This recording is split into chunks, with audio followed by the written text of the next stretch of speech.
بسم الله الرحمن الرحيم السلام عليكم ورحمة الله وبركاته ميل كasta joogtaan kusoo dhawaada barnaamijkii wararka ugu dambeeya caalamka oo hadaha iyo kala kala socotaan barteeda YouTube ee Imaan Jamac waa maalin Isniin 7 bisha October sanadka 2024 qodobada aad barnaamijka ku maqli doontaan waxaa kamid ah Hamas oo gantaalo ku weerartay Tel Aviv qasaaraha ka dhashay goobaha ay ku dhaceen iyo weerarkaas wuxuu ka dhigan yahay oo aad ka maqli doontaan falanqayn dhinaca Hamasna waxaa ka soo baxay war saxaafadeed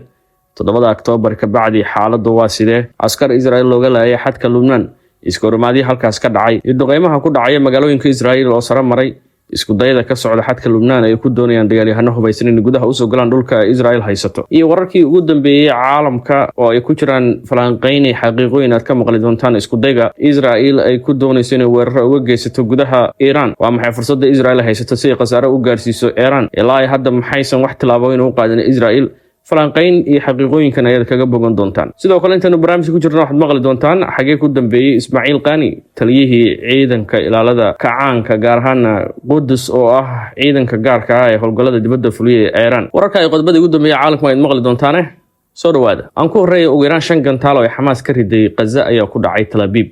kuwaasoo ka gudbay nidaamka difaaca kadib markii la arkay in ay si toos ah ugu dhaceen qaybo kamid ah Tel Aviv gantaaladan waxay ku dhaceen magaalada ugu muhiimsan Israa'iil maalin sanad u buuxsamay sanad ay marinka Gaza ku sugan yihiin ciidanka Israa'iil oo adeegsaday awoodoodii military iyo sirdoon balse kama aysan hor istaagin 12 bilood oo ay Gaza ku sugan yihiin in Hamas duqeyso ama gantaalo la beegsato gudaha Tel Aviv warbixinadii ugu horreeyay ayaa xaqiijinayay qasaare ka dhashay gantaalada ay Hamas ku weerartay Tel Aviv iyadoo qaar kamid ah ay ku dhaceen meel aan ka fogeyn garoonka diyaaradaha Ben Gurion oo ah garoonka ugu muhiimsan ee diyaaradeeda Israa'iil leedahay midka ugu weyn kaasoo ku yaala Tel Aviv wargeyska Israa'iil ka soo baxay Haris ayaa ku waramaya in gantaalada Hamas ay awood u yeesheen inay ka gudbaan nidaamka difaaca Israa'iil ayna ku dhacaan gudaha Tel Aviv ilaa hadda dhaawac 2 qof iyo burbur ay geysteen gantaaladan ayaa la xaqiijiyay iyadoo wargeysku inta warbixintiisu ay ku dareyseen gantaalada laga soo riday koonfurta Gaza gaar ahaan Khan Yunis halka ay ku sugan yihiin militariga iyo sirdoonka ugu badan ee Israa'iil arrintan waxay sare u qaadaysaa walaaca Israa'iiliyiinta iyo walwalkooda qaar kamid ah khubradooda military ay soo bandhigeen la xiriira inaan wax natiijo laga gaari karin dagaalka Israa'iil ka wada gudaha marinka Gaza kuwaasoo ku baaqaya sida ay laga maarmaan u tahay in heshiis laga gala Hamas iyo go'aan ay u arkaan in uu dan u yahay Israa'iiliyiinta markiiba dhaqdhaqaaqa Islaamiga ah ee iska caabinta Hamas ayaa soo saaray war saxaafadeed gaar ahaan gootooyinka hubaysan ee Al-Qassam oo fuliyay howlgalkan gantaalada ah ee lagu beegsaday gudaha Tel Aviv warsaxaafeedka ayaa lagu sheegay in Al-Qassam iyagoo adeegsanaya gantaalada M9 inay toos ugu dhaceen gudaha Tel Aviv iyadoo la sheegay in duqeyntan ay jawaab u tahay xasuuqa iyo dowladnimada Israa'iil ka wada marinka Gaza iyo barakicinta ay ku hayso shacabka Al-Qassam ayaa sheegtay in ay sare u qaadi doonaan howlgalladooda ayna Israa'iil arki doonto waji kale dagaal oo horay u soo marin markii ugu dambeysay dagaalkan aan falanqayn ku sameynay ayaan ku soo gudbiyay falanqayn aan ku xaqiijiyay in sanad hadii uu dagaalku gaaro in qasaaraha labada dhinacba laga arki doono natiijada dagaalka ayaa hadda ah inay u dhaxayso laba waa in nabad joogto ah uu helo gobolka bariga dhexe gaar ahaan dhulka Falastiiniyiinta ama dagaal goboleed weyn oo gobolka bariga dhexe uu aadi doono hadda maanta oo sanad ay u buuxsantay weerarka Hamas wali ceebta waxay jirtaa dhinaca Israa'iil oo Falastiiniyiinta Gaza ayaa burburiyay sirdoonkii iyo militariga Israa'iil kuwaasoo muddo sanad ah iyagoo indhaxiran ku sugan marinka Gaza waxayna lumiyeen Israa'iil iyo askar badan oo khibrad lahaa Israa'iil waxaa sidoo kale laga saaray agabkii militariga mashiino badan ilaa dhammaan wax soo saarka warshadaha Israa'iil maanta qof walba uu arkayo kuwa aan waxtar lahayn laga bilaabo taangiyada qiimaha sare ku fadhiyo oo ku jiro markaaf oo 3 milyan oo dollar midkiiba jooga iyo nidaamyada difaaca Israa'iil oo 30 milyan iyo ka badan qiimaha joogay iyo kuwa Israa'iil ka hor October sanadkii hore ay ku sheegaysay nidaamyada ugu fiican caalamka waxaasoo dhan waxay ku dhamaadeen gacmaha Hamas oo beeniyay wax soo saar kasto Israa'iil inuu yahay kuwa ay awood u leeyihiin inay ka gudbaan qasaarana u geystaan Israa'iiliyiinta hadda waxaan ku siinayaa laba tusaale oo ku filan inaan aragnay sida wax walba isku bedeleen qasaarahuna si yar gudaha ugu galayo gudaha Israa'iil 24 saac u dambeeyay waxa ka dhacay gudaha Israa'iil dhimashada ugu yaraan 3 Israa'iiliyiin oo askar u badan iyo dhaawaca 23 kale weerarkii toogashada ahaa ee galinkii dambe ee shalay ka dhacay Beersheba waxa ka dhashay 13 qof inay ku dhaawacmaan oo Israa'iiliyiin kadib markii askari mindi lagu dilay qorigana laga qaatay halka 10 kale oo Israa'iiliyiin lagu dhaawacay Haifa iyo Tabris kadib gantaalo ay magaalooyinkan ku dhufteen Hezbollah dhammaan qasaaraha waaray tani waa bilow iyo in gudaha Israa'iil uu si yar qasaaraha uga dhaxdhalanayo iyadoo xasuusanahay toddobaadkii horena in magaalada Taabiib ay ka dhacday toogasho toos ah oo lagu dilay in ka badan 10 Israa'iiliyiin. Tani hadda waa walaaca ah in weeraro duqeymaha kaliya aysan sugi doonin Israa'iil ay sidoo kalena gudaheeda khasaaro ka dhalanayaan. ilaa hadda hubka la isticmaalaya ee Israa'iiliyiinta lagu dilayna waa hubka askarta Israa'iil. Tani waxay noqonaysaa walaac xor leh iyo walwal ku beermiyay Israa'iiliyiinta. Dhinaca Lebanon oo Israa'iil hadda khati ka taagan tahayna waxa ay saraakiisha sare ee militariga ku baaqayaan in loo baahan yahay qorshe degdeg ah. waxay arkayaan in soo suuragali karin in halka natiijo ka gaaraan. Israa'iil haddii ay militarigeedii iyo guutooyinkeeda gaarka ay kumaandooska geysay koonfurta Lebanon waxay awoodi leeyihiin muddo ka badan 2 toddobaad inay gudaha u galaan. taasi waxa u dheer in iyaga la beegsanayo dhaqaaq kasta oo ay sameeyaan oo madaxa kor u soo qaadan inay xabadda ay ku dhacayso. Telefishinka Al Jazeera oo xiganaya warbaahinta Israa'iil ayaa sheegay in askari lagu dilay kuwa kalena lagu dhaawacay howlgal ka dhacay xuduudda Lebanon kadib markii Xisbullah ay ka hortageen dhaqaaqay halka ciidamada Israa'iil ay ka wadeen, iyadoo Israa'iil ay weli sii wado duulaankeeda rabshadaha wata ee ka wado duleedka koonfureed ee caasimadda Lebanon ee Beirut iyo inta badan gobolada Lebanon oo duqeymo ay ka geysanayso. war-saxaafadeed ka soo baxay dhinaca ciidanka Israa'iil waxay sheegeen askari ay ku sheegeen Sergeant Itala Azolo oo 25 jir ah inuu ku dhintay dagaal ka dhacay xadka Lebanon. 2 askari oo kalena ay si xun ugu dhaawacmeen, iyagoo xusay in 2 askari uu ku dhacay madfac ay soo rideen Xisbullah. ciidanka Israa'iil ayaa sidoo kale sheegay in dowladda ciidan ay ka bilaabi doonaan gobolka galbeed ee Galilee ee waqooyiga dhulka Israa'iil ay haysato. Sida Al Jazeera ku waramayso iyadoo xiganayso goobjoogayaal, Israa'iil waxay qarinaysaa khasaaraha bini'aadanimo iyo mid burbur iyo dhaqaalaba leh ee ka dhalanaya iska horimaadyada militari ay la gashay Xisbullah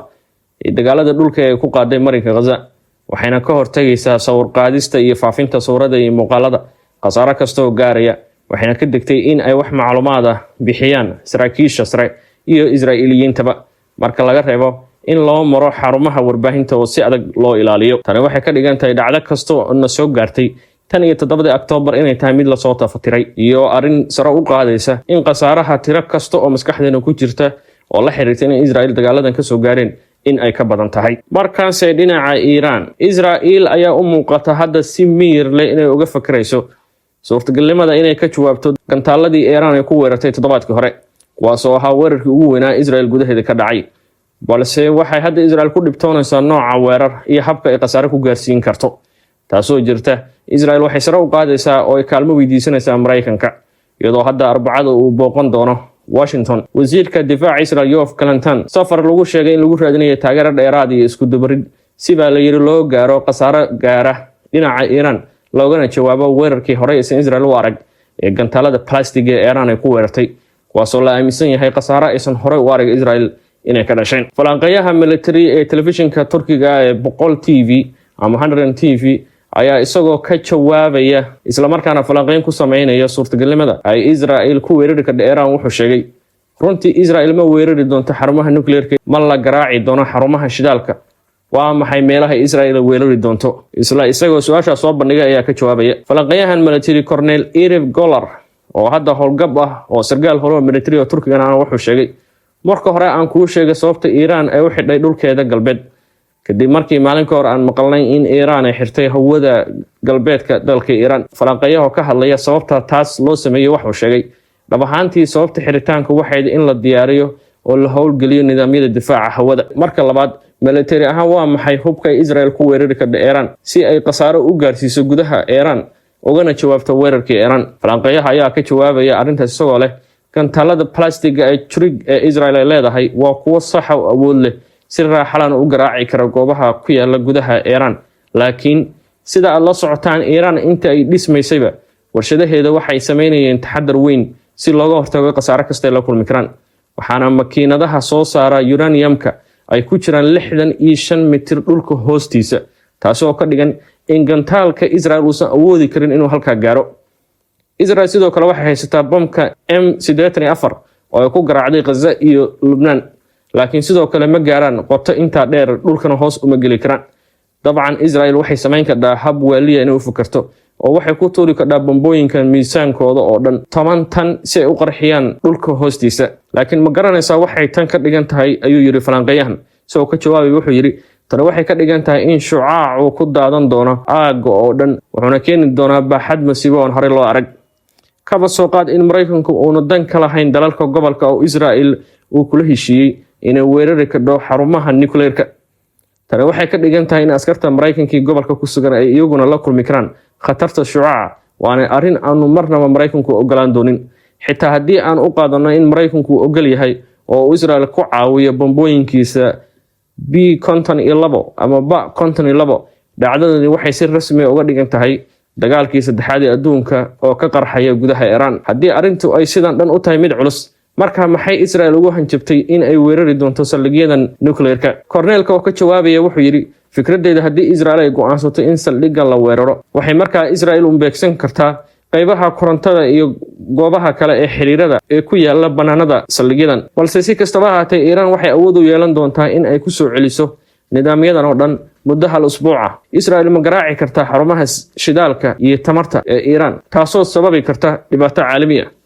isagoo ka jawaabay Cornelka wuxuu sheegay haddii Israel ay weerarto xarumaha saliidda iyo tamarta weerarkaas wuxuu noqonayaa mid kooban sababtoo ah Israel ma wada weerari karto dhammaan saldhigyada iyo ceelasha shidaalka Iran kuwaas oo hal goob ku oolin waxaa jira tiro badan oo ceelal iyo saldhigyo la qaybiyay oo meelo kala duwan oo dhulka Iran ku yaala si dhamaantood looga saaro adeega ama loo burburiyo waxay qaadan doontaa waa inay duulaan 7 maalin oo si joogto ah u dhacaya Israel ay ku qaadaa gudaha Iran inta waxa dheer Iran waxay leedahay habab difaac oo wanaagsan oo dabooli kara dhammaan xarumaha tamarta kana hortagi kara khatar weyn oo awood u leh inay iska difaacaan weeraro badan oo lagu qaadi karo dhinaca kale falanqeeyaha siyaasadeed ee isla telefishinkan Gabosa Evron oo Turkiisna wuxuu sheegay inuu dib noo xasuusiyay ma xasuustaa markii Iran ay weerartay Israel sida in Netanyahu iyo wasiirkiisa gaashaandhigga ama difaaca Yoav Gallant ay ugu ordeen bakhaaro ama dhulka hoostiisa ay u galeen waqtigaas Israel waxay lumisay sharafteedii wasiirkeedii difaaca iyo ra'iisul wasaarihii waxay u carareen gabaad iyagoo argagaxsan tani waxay ahayd waqti aad muhiim u ah Israel maadaama ay lumisay sharafteedii sidaa darteed sida ay ila tahay ayuu sheegay falanqeeyahan siyaasadeed Israel waxay hadda wadaa howlgal sirdoon waxayna kaga jawaabi doontaa inay duqeyso goobaha sida guriga ama ay beegsato hogaamiyaha ugu sareeya Iran Ali Khamenei iyo dhismaha madaxweynaha dalkaas Mas'ud Pezeshkian iyo magacyo kale oo muhiim ah dalkaas wuxuu sheegay halka laga filanay Israel dulaan weyn ama inay gantaalo iyo bombooyin ku garaacdo gudaha Iran inay ka doorbidi doonto si qasaaro u dhaco ama argoosigoodu uu noqdo mid ay ku soo ceshan karo sharafkeeda lumay inay beegsato xubno muhiim ah ama hogaamiyaasha sare ee Iran oo marka laga yaabo inuu ka mid yahay hogaamiyaha ugu sareeya Ali Khamenei iyo madaxweynaha dhawaan la doortay ee Mas'ud Pezeshkian ama xubno kale oo muhiim u ah oo magacyo muhiim ka dhex ah gudaha dalkaas Iran isla markaa Israel waxay doonaysaa inay curyaamiso awoodda weerarada Iran sida daraadeed waxa laga yaabaa iyadoo Israel taa ku fakaraysa inay duqeymo ka geysato saldhigyada ciidamada cirka Iran saldhigga Mahrab oo kamid ah saldhigyada ugu muhiimsan ee ciidamada cirka Iran ayaa waxa yaala koox kamid ah diyaaradaha dagaalka MiG ee Ruushku soo saaray iyo Sokho oo iyaguna diyaarado kale oo dagaal Tabriz Air Space ama garoonka hawada ee Tabriz oo kamid ah garoomada kale muhiimka ah ku dhaxeeya gudaha Iran waxa uu ku kooban yahay saldhigyo radar goob ay yeelaan diyaaradaha F5 iyo diyaaradaha qumaatiga u kaca saldhigga Isfahan waxa loo arkay inuu kamid yahay saldhigyada ugu muhiimsan ee beegsan karto Israel ugu dambeyntii waxa isweydiin kartaa waa goorma xilliga Israel ay weerari karto si ay uga jawaabto weerarkii gantaalada ee Iran ay ku qaaday oo loo diiwaan galiyay weerarkii ugu cuslaa ee Israel la kulmayso Israel waxay u badan tahay inay weerarkeeda ka dhigi doonto mid taxaddar leh waxayna dooran doontaa waqti aysan Iran filanin weerarkaas sababtoo ah in qasaare Iran oo xilligan feejignaan dheeraad ah sameynaysa la gaarsiiyo waa mid adag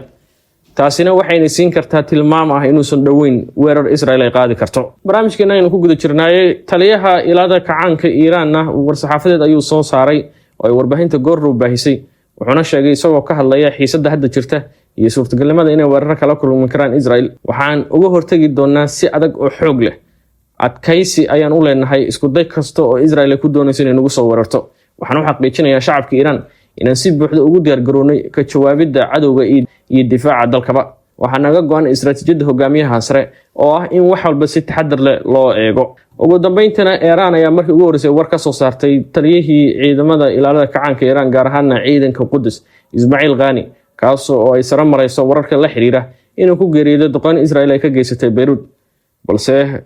taliye ku-xigeenka ciidamadaas Iraj Masjaji ayaa war soo saaray waxa uu sheegay iyadoo ay xiganayso warbaahinta dawladda in Ismail Ghani ama taliyihii ugu sarreeyay ciidanka ilaalada kacaanka Iran gaar ahaan Qudus inuu caafimaadkiisu wanaagsan yahay wuxuu intaa ku daray looma baahna in la sii fiiriyo ama hadal dheeraada laga soo saaro dhacdadan. Ma cadda waxyaabaha qarinaya sargaalkan sare ama sargaal muhiimad gaar ah u lahaa Iran waqtigan sabab la xiriira ciidamada Qudus waa kuwa ka howlgala dibadda waxa ayna taageeraan dhaqdhaqaaqyada bariga dhexe ka dagaalamaya ee isla markaana iska caabinaya Israel ee ay taageerto Iran. Dabcan waqtiga ayaa xaqiijin doona xaaladda uu ku sugan yahay taliyahan. Barnaamijkina